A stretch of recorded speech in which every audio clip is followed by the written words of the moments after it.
The wait is over. New episodes of The Walking Dead Season 10 are premiering early, February 21st on AMC+. Don't miss the extended 10th season, featuring 6 new episodes, each focused on fan-favorite characters. Prepare for all-new high-stakes showdowns and emotional reckonings by catching up on the latest season before new episodes drop. With season binges, exclusive content, and early access to new episodes, the best Walking Dead experience is only on AMC+. Get lost in the Walking Dead universe today. Available ad-free and on demand. Sign up at amcplus.com. AMC+. Only the good stuff.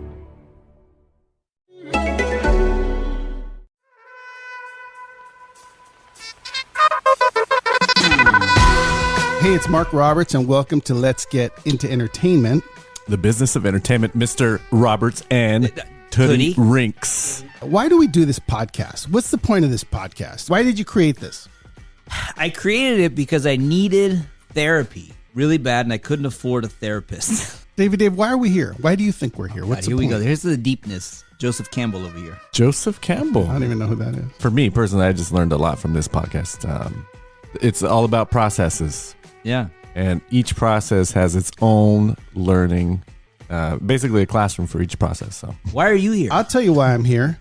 It is sort of therapeutic to talk about the business because there are so many facets to it. But the most important thing, I think, to this podcast and why people should listen is because we talk about things that are happening. I'm actually producing movies. I'm actually trying to sell movies. You're actually making movies. Yeah. You're actually trying to sell your movie. You're trying to finish it with no money. A little bit of money. You got a little bit of money, but it's not a lot. For all intents and purposes, not much. And you got Dave trying to navigate his way through all the business that he's doing, which is acting and producing, and he has his own podcast. He's and doing podcasting, right? We're learning a lot together here. True. But today we're going to try to solve the issue that has gone on with your film, because you've gotten to the point where you have now music and finishing, and you've reached the end of the road here. So we're going to call the key people involved here. We're going to call Joel High. Yeah. We're going to call Rich Alarcon, and we're going to get to the bottom of what is happening with Made in Mexico today. The reason we're doing this podcast is because of days like today, where we can call people that actually are causing the matter of finishing a product and figure out how you're going to finish it and how you're going to get to the finish line. So that's what we're going to do. It's the business of entertainment. That's what's up. And we'll be right back. Ladies and gentlemen, welcome to Let's Get Into Entertainment. The business of entertainment, Mr. Roberts. This is the business of entertainment, no matter how you slice it. Like, you're making independent films for no money, $1,000, $5,000, $10,000, $100,000, whatever the amount of money you're spending. Do you make movies at any level? Do you do product at any level, even if it's for nothing, even if you just did a video for YouTube? Do you do it because you hope someone sees unique talent, originality, and potentially want to pay you for what it is that you bring to the table? Of course. Yes. Absolutely. Okay. That's a no-brainer. So then, well, if it's a no-brainer, then we should be able to speak like adults about the business of entertainment, which is we are all doing it at any level that you're doing it at. You're doing it at Lifetime. You're doing it for YouTube. You're doing it for Instagram. We're all doing it for the special award of I am unique, I am different, and I can bring it at the highest level. I just need a chance. I need an opportunity. Yeah. Right? So keeping that in mind on this show, the concept would be, are you in a conversation with the crew members on your project that would help you grow as a producer or as a product provider to the point where someone would trust you with millions of dollars because you're leading the charge properly? Yeah. Right?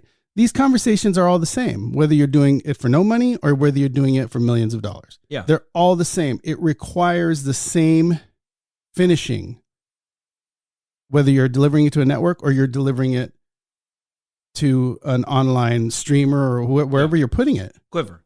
Yeah. I mean, your sound levels have to be right. Your music has to be licensed. If you put something on YouTube or Facebook, they'll take it down.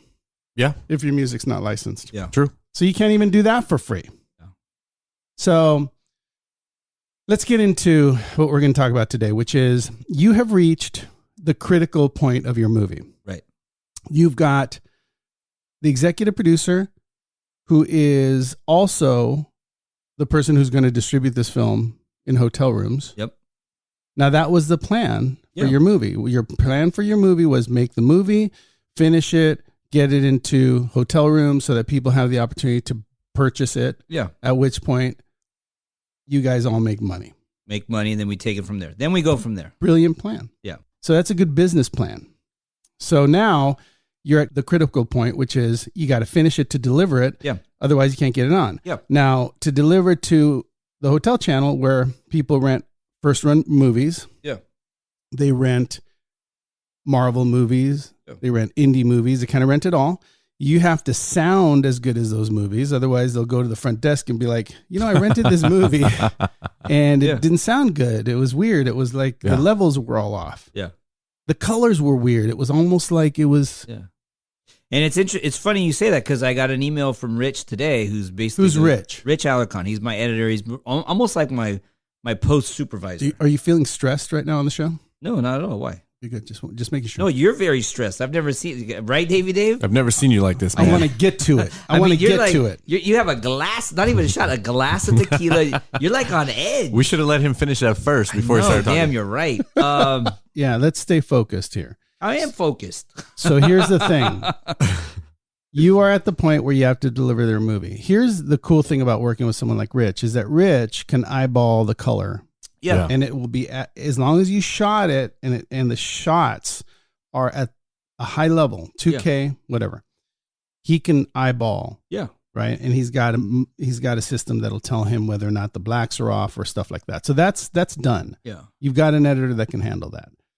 Sound wise, even on Almaraz, even on Johnny Porche, which was Love and Betrayal on the Force, that had to go to Cortez, which we're going to use hopefully on this. Now, Cortez is a great asset because he is able to do things and he understands. Like when I got the email from Netflix saying, "Here's our specs," it's intimidating. Yeah, I read like the 5 pages and I was like, "Holy shit!" There's no way they're going to accept me. So then I just calmed down, drank a glass of tequila, and I sent him the specs. And of course, he read it properly. He was like, "Oh, it just needs to be ProRes and stereo, so we're good." So he did that, but he so also 5 pages came down to because what happens is all films are different. So when Netflix sends you their specs, it has all the specs in there. And then at some point, if you continue to read, what happens is it says, "Oh, and by the way, if you only did a stereo mix, just provide your stereo mix in ProRes." And that's it.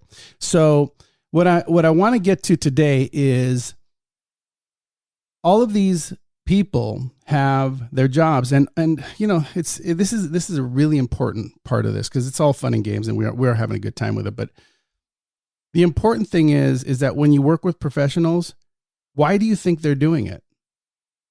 Do you think they're doing it because you're paying them? No, you're not.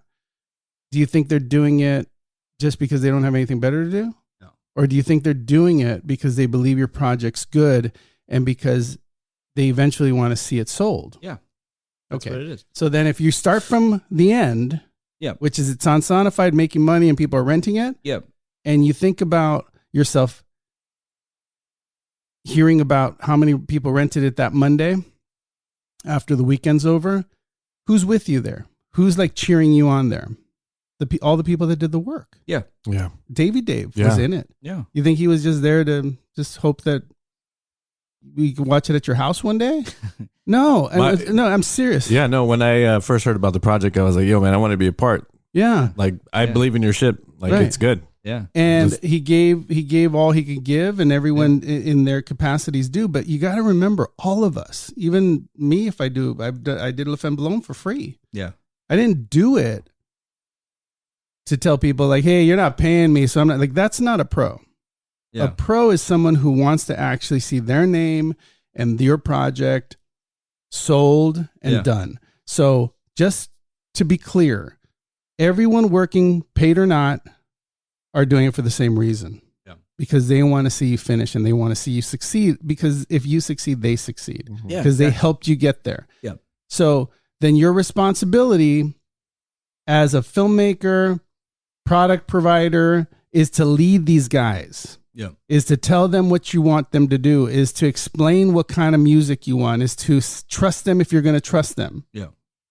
And if you want to move it forward, get everyone on the same call, move it forward together so that everyone's clear about what they're doing, because otherwise it does become complicated. It's not anyone's fault. It's not like, your sound guy and your composer and all these people they're just doing what they do, right? If they're asked to lead, then they will lead. Yeah. If there's no leadership, then they will lead. Yeah. And leading sometimes makes it look like they're doing whatever they want. But at the end of the day, they're pros. Yeah. And if there's nothing, and it's just like, hey, well, I trust you. Well, if you trust me, then here's what I'm going to do. So you're at the point where all you have to do now is get the music in, mix it all down, and master. Yeah. Okay.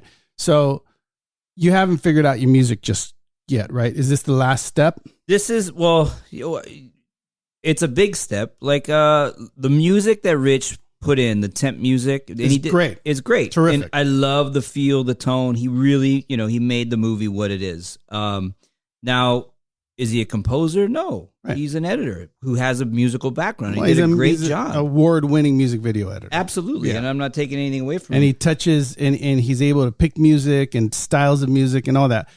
One of the notes that Weiser gave me was there's some comedy points in here that we missed that composing would help, because we had tracks over it. So we do need a composer to come through and kind of give it that polish. Okay, so now I love the tracks though that Rich put in, and I love that vibe. Okay, let's stop there. Yep. You like the temp music, and a lot of the temp music you can have, right? Yeah. But the overall note is most of the temp music's pretty good, but we need some composing in the comedy areas specific to picture. Yeah. At the end of the day, you do have to sort of surrender to the process. Yeah. If the process is a bunch of temp music, but things have to be scored, you listen to your composer. You don't have a composer right now, so there's a voice missing in your conversation. Exactly. Right? There's a voice missing. There's no one there going, wait, hang on, But guys. that's why I'm relying on Joel. I want to compose this. Yeah, that's why I'm relying on Joel and Sammy, because they're my music supervisors. All right, let's get Joel on the phone. Let's get Joel and Sammy on the phone. We're going to figure this out right now. I sound terrific. I know. I wish I said. Well, no. See, I sound. No, it's not. You should have more. But Hey guys. Hi. Hey guys. Hey, Sammy. I'm here with Sami Posner. Hey, Sammy. Hi. Hi. Hey, so Joel and Sammy, welcome to Let's Get Into Entertainment. Yeah. Hey. Don't be so excited. Sammy, I just told Roberts that you were singing on in Feliz Navidad. He knows. Oh, you did know? I had a feeling that some of the tracks were you, but did you also arrange all the music? I did. Wow, that's amazing. I That's did. pretty That's cool. talent right there, Roberts. And then she recorded it with all of the singers in their home closets because You there's no recording 6 sessions different going on. closets. Wow. Is it remarkable that that's going to be on national television across the United States and it was in someone's closet? I love it. I think it's really funny. That's it. That's very independent right there. I love that. That's great. Well, it had to happen. Total DIY. Yep. Yeah. Now, the reason I called you guys is because there's been this overriding note that some of these scenes need an actual composer to give them life. So I think what we want to get down to the bottom of here is what is the right way to do this so that the movie is the best it can be. Are you guys aware of all these scenarios that are going on with the music on Made in Mexico? Oh, yeah. We are. Oh, yeah. We had a great conversation yesterday. I'm going to let Sammy answer the kind of creative part of your question on that, too. Yeah, Sammy, tell me what's going on. Well, here's the thing. It really depends project to project. I think when you bring in a composer, you are able to elevate the project in a way that having canned music, for example, maybe can't do as well, because a composer is working really closely with the film and they get to, paint in the fine details and really bring out the moments that are essential to the storytelling and kind of paint the mood that's underlying or that you're trying to draw out.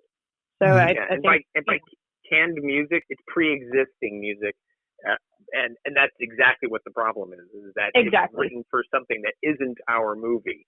So it's something that isn't possibly going to get the nuances of a scene. And so that only happens when you hire a composer. Yeah, because Exactly. Sometimes a composer comes in and you as a director or even as the music super, you guys are, you're watching it and there should be a hit on someone standing up out of a chair, something as simple as that, or moving across the room. And then all of a sudden you're like, oh, it'd be great if that cue ended or started or hit something there. And that you can't find in a library song. And sometimes you get lucky and maybe one area works, but for the most part, a composer for areas that are emotional or happy or pretty much anything, love, needs to be done by a composer, right? And it's specifically for something like that has a lot of comedic elements, because as you all know, comedy is about timing. Yeah. And so if you have something that is just kind of like, again, because it was written for something that isn't the scene that we're working for, is written with something else in mind, but hopeful that it would work there. You put that in there and it won't have the little moments where you turn the piece of music subtly and then the comedy kind of, is enhanced by it. That's why they call it underscore, because they're underscoring moments. Oh, I didn't So know that. Is that that's what it's called? Yeah, no, that's what it is. It's literally underscoring moments of things. So you're trying to tell them to feel a certain way. Yeah, so many layers. Yeah, exactly. So many layers of well, film. It's interesting too, because sometimes there are scenes that are a little long. And I think I never noticed that, except in Feliz Navidad, I did notice that there was one scene. I can't remember what it was, but it went from sort of a little bit of drama to lighthearted, then kind of caper, and then it ended with comedy. Like there was so many cues in this one scene that I can't even imagine. You'd have to switch the cue every time to capture these different feelings. But somehow, Danny, who's terrific, understood that. He was like, oh yeah, no, don't worry. I'll downshift here and then I'll bring it back up here. And those things change a lot with a composer. Now, in terms of Made in Mexico, how many areas are we talking about that need an actual composer? Is it like 17 cues? Is it 5 cues? Yeah, off the top of my head, I want to say maybe like between 3 and 6. Oh wow, that's not very many. That's nothing. Yeah. It's not very many. I mean, we could score more, of course, but I think given how quickly that you want the turnaround on this project, and given the fact, as Joel pointed out, that so much of the temp was actually really excellent, it may stick. I'd say up to, it's hard to give a number, but off the top of my head, it was 3 or 6 scenes. And I'll just tell you this candidly, since it's just the 4 of us talking right now. Yes. Nobody's going to hear this, No, right? Are no. they? But those 3 to 6 cues, I think, were the ones that she's talking about, where we both kind of went, Right. Those are the ones where it was like absolutely glaringly like wrong. Yeah. Like Obvious choices. Yeah, and it was ones like, Rod, when we talked, it's the ones where it's in the comedy moments where it's a really hard thing that the film you've made. It's a big hybrid of kind of like thriller and comedy, and so it takes a certain touch to go in between the tension, but relieve it too with the moments of comedy, because this is an absurd situation, so you have to. And this is when you hire a composer, you need to have somebody with good instincts. You're talking about like Danny Lux and how he can do a scene that goes from talking about the dead mother and then somber to a talking about that and missing his wife, to talking about goofy school antics in the space of 5 seconds. 50 seconds, yeah. Yeah, and you've got a composer who has to be able to, who's trained in that skill to use music to switch the emotionality in a way that doesn't feel heavy-handed. It feels totally natural. Yeah. And that's the usefulness of a good composer, is looking at those like 3 to 6 glaring ones, but also, when you hire a good composer, you expect them to bring something to the table that none of us on this podcast right now necessarily have those skills. Otherwise, we'd be doing it. Right. So you hire somebody and he or she will go, oh, you know what? This is good, but I can do better. So Right. you let them kind of guide some of that conversation as well.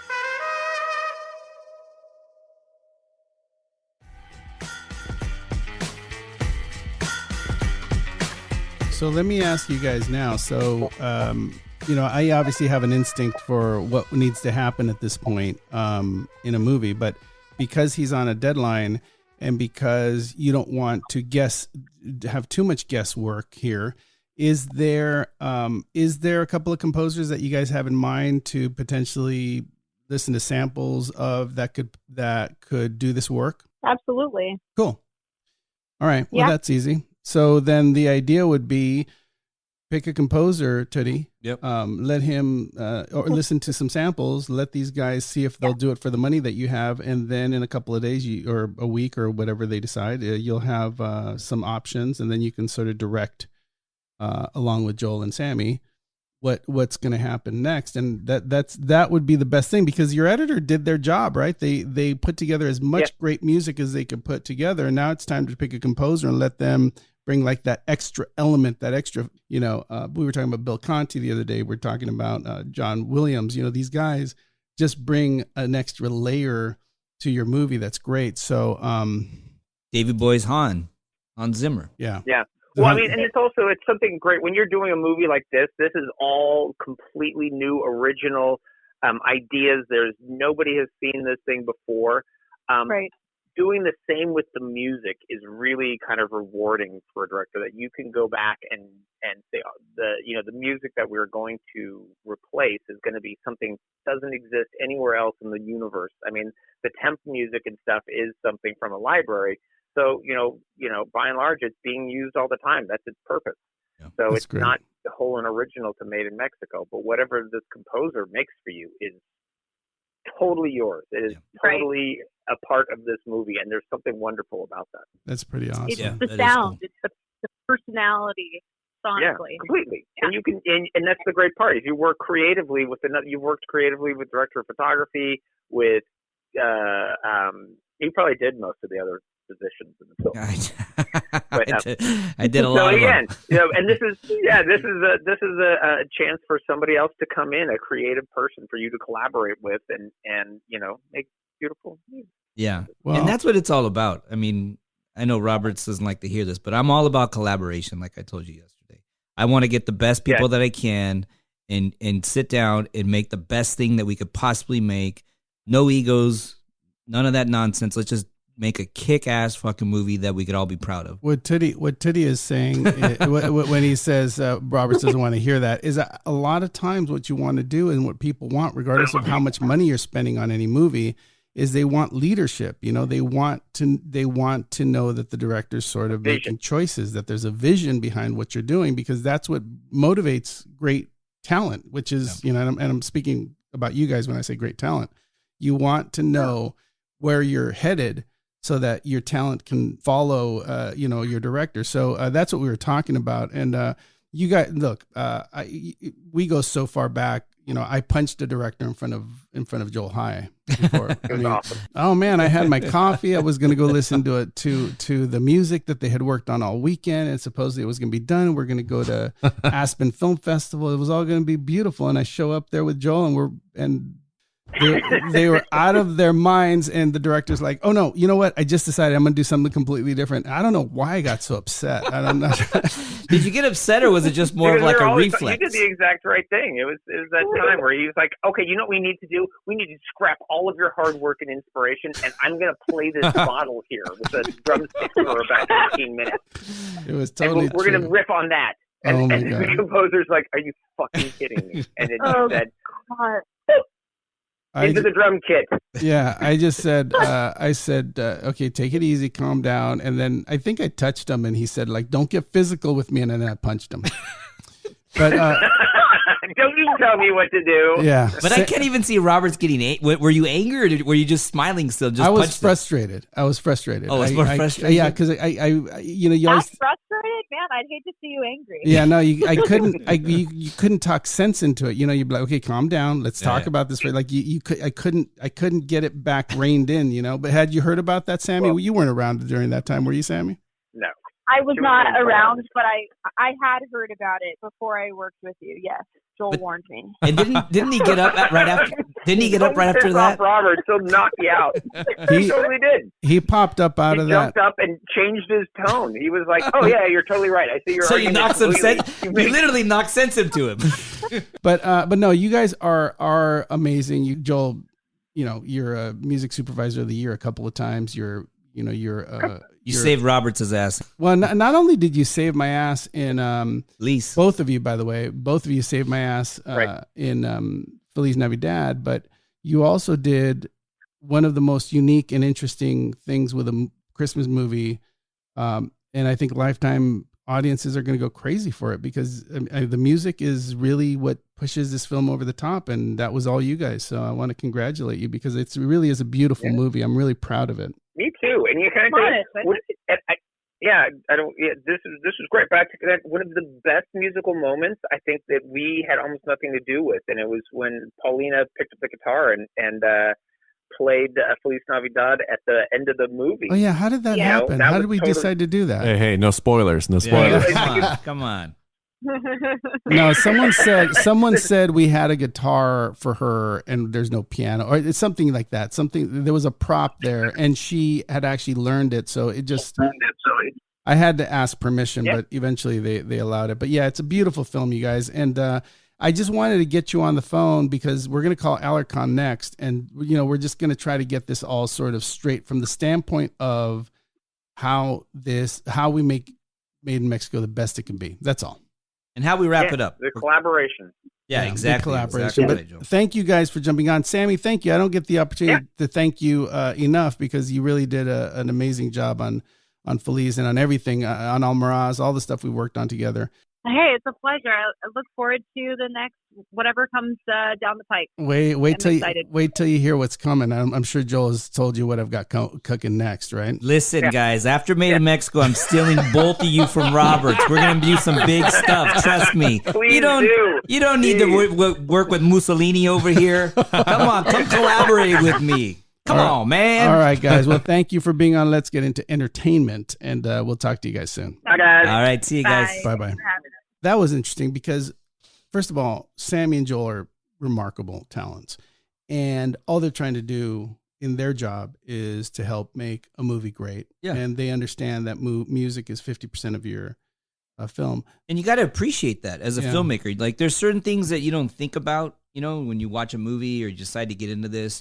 You don't think about that, like the undertone, the music. You know what I mean? That's shit. You hear it, but you don't think about it. And somebody with their skill set who recognizes that and can find the right person to do it, that's somebody very, very valuable on your team. And sometimes it's not even the most talented person that they need to find. They need to find somebody that will work with you and get it right and take notes and do it as many times as it needs to be done to get it right for you. But what I am getting present to, you also have a music video editor who knows music like no one's business. One of the most talented guys I've ever known. My last two movies wouldn't be done or sold if it wasn't for him. Okay. Yeah. So what I'm really understanding right now is that you've got, his talent doing what he's doing. And then you've got these guys sort of coming in after the fact. So he's gotten very attached to some of that music, and let's call him and figure out what's going on in his head. Shall we? Let's do it. Okay. Hey, take it easy. Where's my coffee cup? You're worried now. Come on. Take it easy. Take it easy. Hello. Rich Alarcon? Yeah. Nice to have you on the show again. I know I had you on once before. It doesn't really count because we did it on Zoom, and Zoom sucks. And I wasn't able to be on it. Davey Dave wasn't able. We got to get you here in person. But I just want you to know that we've been talking about you on various shows. We were talking about you earlier today because this whole show is about getting Tuddy's movie done. Because our whole show for the past year and 3 months has been about Tuddy's movie. It's one of the highest rated. Kind of like Boy's Life at this point, right? True. We're Boy's Life on the 10-year plan right now. Oh, right. Linkletter. Yeah, Lopez likes to call me Tuddy Linkletter. Oh my God. He's that's a ball horrible. breaker. That's all he does. Break balls. I just want to give you the proper intro here. You are an award-winning music video editor. my movies, Love and Betrayal on the Force, Almaraz would not exist if it wasn't for the amount of effort and work that you put into it creatively. And just to let you know, we did call Joel and Sammy earlier today just to sort of get clear about where we're headed towards with Made in Mexico here. What we were trying to figure out is what the process is, right? Because we've been in this situation in a different way. We didn't have a composer on Almaraz, and I didn't have a composer on Love and Betrayal on the Force. For docs, do you not use them, or is it just kind of like? Well, yeah, like I mean, if I could interject, Yes, please. even on Carlos, the Carlos documentary, Louis Perez just basically gave us free reign on all of his, compositions, like everything he had done with Latin Playboys, Los Lobos. He said, "Hey, if I wrote the song, I'll let you use it." So that was just amazing. Right. To be able to go through like a library like that of amazing music and have it be the soundtrack for the documentary.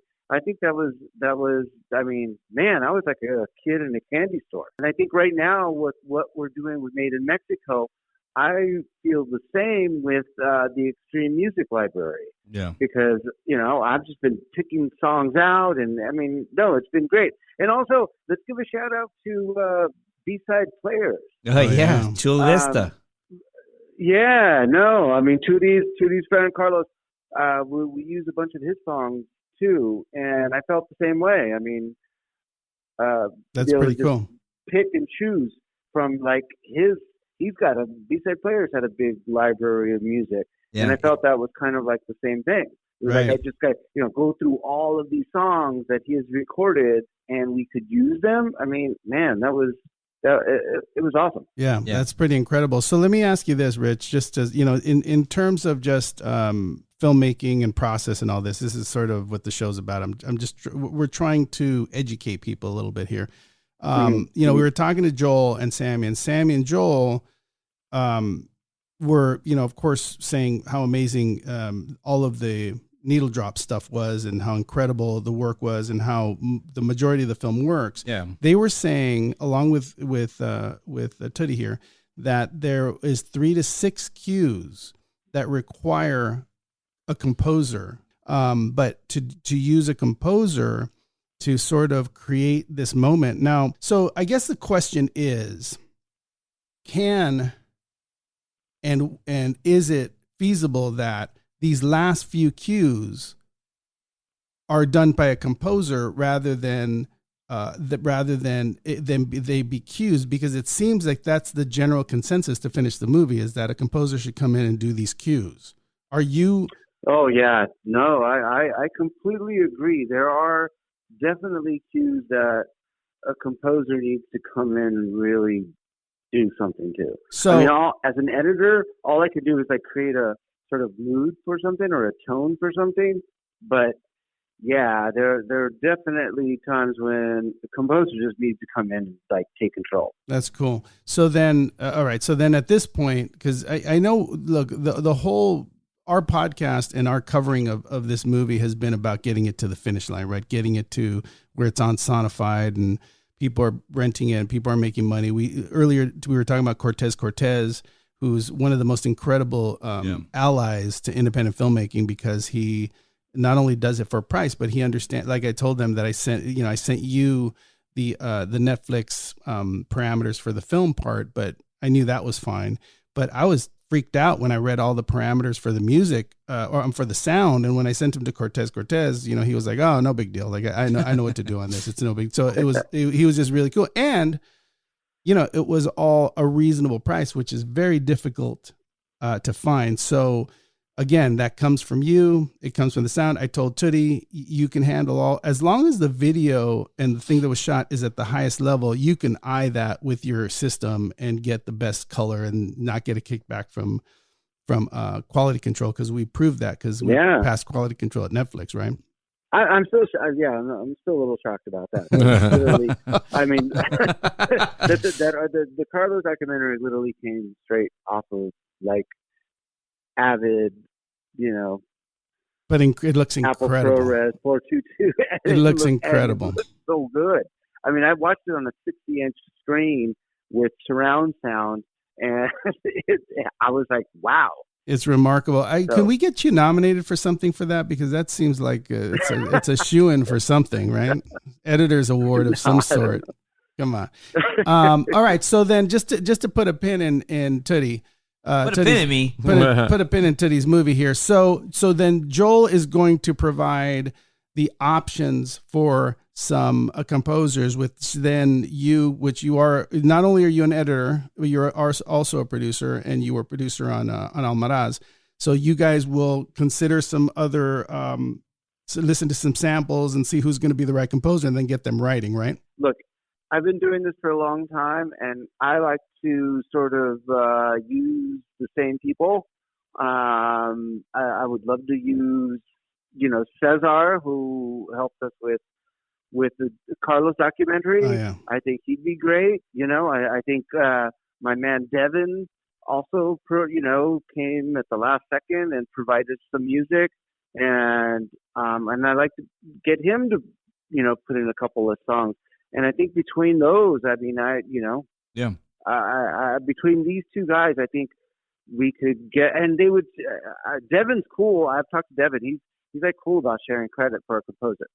It's like, oh yeah. Well, I'll do a couple songs, get Cesar to do a couple of songs, and then we just have a title, original compositions by both those guys, and I think we can wrap it up that way. Okay. And I think collaboration is the key. I think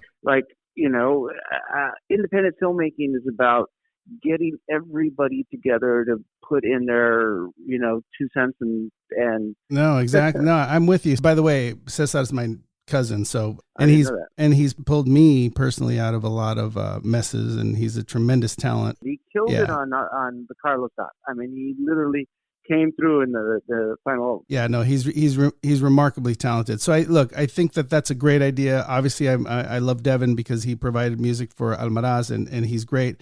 But you guys are still open to whatever the couple of composers or composer to listen to from Joel's side too, right? Oh, of course. Good. Okay, cool. This is all like just preliminary stuff, and we're just shooting the shit right now. Yeah. And Joel, is amazing music supervisor, and I'd love to listen to his input too. Right. Yeah, and you guys go back decades, you and Joel. Oh, longer. I didn't even know. Yeah, that. I know Joel in college. Yeah, from college. Joel told me that one day. I said, "Are you from Rich Alarcon?" He goes, "Do I know Rich Alarcon? I went to college with him." And I was like, "Oh, you did?" Yeah. Small world. Well, you guys have become one of my most important collaborators, and I know that you guys will do the right thing here. But it just sounds like you did all of the hard work.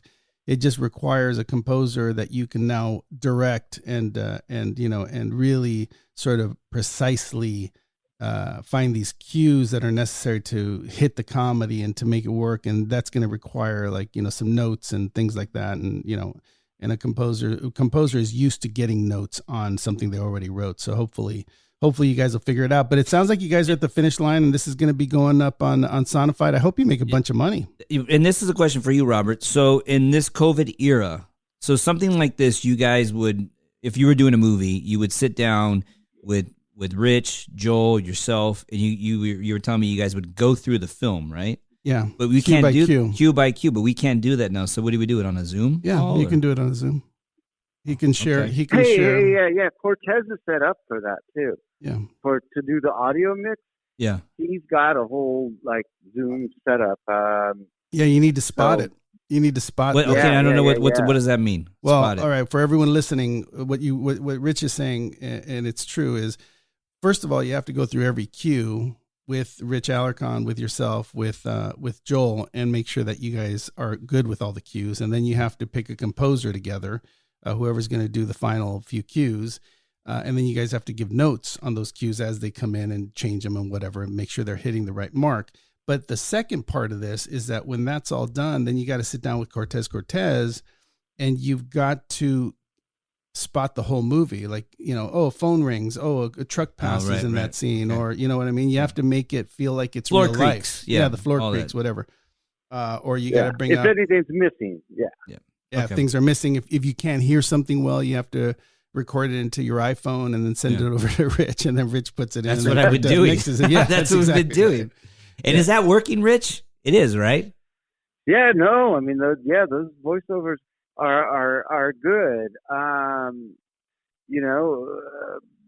Obviously, if we had huge budget, we'd fly Lilo in to redo all of his voiceover in a studio. But I mean, come on, that's not independent filmmaking. Well, yeah, you're right. Well, independent filmmaking is talking into your iPhone and sending in the the stuff. So. No, we did that. We did that on Feliz. So I know they do it at the highest levels. But we're you did excited. what on Feliz? On your phone? Yeah. People, did you really? Yeah, people did wow, ADR. Man, that's awesome. Yeah, people did ADR into their phones. Wow, that I didn't know incredible. that. Yeah, I had like 6 people. I didn't know. No. 6 I people. mean, the days of like having to go to Skywalker Sound to get good sound. No, not necessary. anymore. Or paying people to do ADR. That's $1,000 a day. A lot of people hate doing ADR. So in actors' contracts, they'll say like, if I have to do ADR, it's $1,000 a day. Now you just give them a call and say, "Hey, I sent you a text. You got to put this go in into your closet and record this 3 lines for me, and then send it back." That's pretty crazy because Feliz Navidad was a $250,000 movie, right? Well, it was millions of dollars, but but Rich, you did amazing work on Made in Mexico. You really amazing, brother. You did turn into a remarkable, very funny, interesting film. I think you guys are going to do really, really well with it. But Rich, thanks for being on. Thanks for clearing all that up. Awesome. I love the podcast. Thank you. Rich does listen too. He'll tell me. Episode. Yeah. Thank you, bud. Yeah, I think you've turned my negotiation tactics on myself a couple of times already. Oh, he has. That's right. But I appreciate that. You got to work out my deal on this Made in Mexico movie with Tuddy. Yeah. I think you're gonna be. I think you're gonna be taken care of. You're gonna be good, brother. I think you're gonna be okay. But dude, thank you for getting on, and we'll talk to you soon. Yeah. All right. All right, bud. Go Dodgers. Yeah. Go Dodgers. All right, buddy. Thank you. All right, Rich. Bye bye. Later, brother. All right, cool. So that was Rich Alarcon. I think we have solved the problems of the world. What do you think? I feel good. I mean, I don't know if there was ever any problems to solve. It was just kind of like, how do we finish? How do we bring it home? But is it more clear that... Yeah, it is real clear now. That you have to have the options, right?